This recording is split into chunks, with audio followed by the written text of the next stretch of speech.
So good morning, everyone. I'm back with this a second part of our first video, and this is gonna be really short.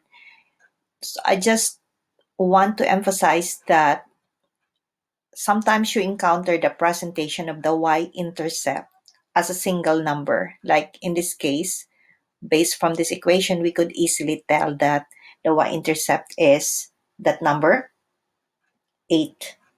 So in here, you just have the single number 8.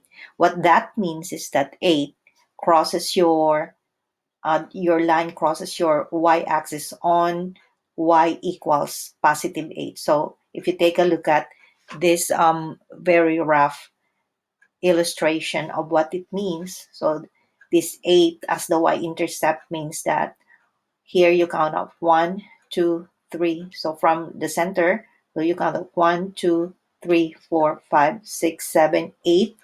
And on the 8 value y-axis, and here is your line, approximately the line, it crosses it at this point. So at y equals 8. Now, in the case where you encounter a presentation of the y-intercept as coordinates, two numbers, and the first one would always be 0 because x is going to be equals to 0. And in this particular solution, you found out that your y is equals to -2, and that's why you have a -2 here. And these two numbers, the two coordinates, make up your y-intercept. It simply means that, for example, here, there's your center, x is 0, and you count up 1, 2. You count downwards because this is -2. So, meaning to say that your parabola would cross the y-axis at 0, -2. So, in this case, it specifically included 0.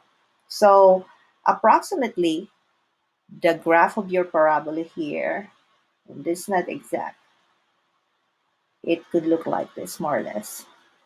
And see how the parabola would cross the y-axis at 0, -2. And that is your y-intercept.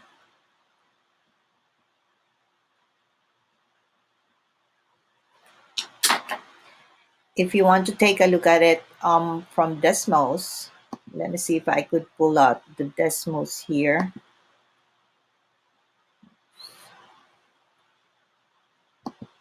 Something is getting in the way. Okay.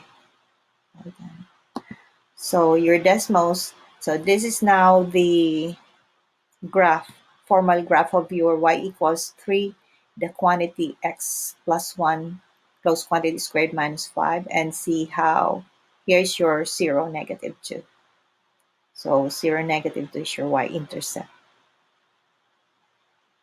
Again, if you have any more questions, let me know next class.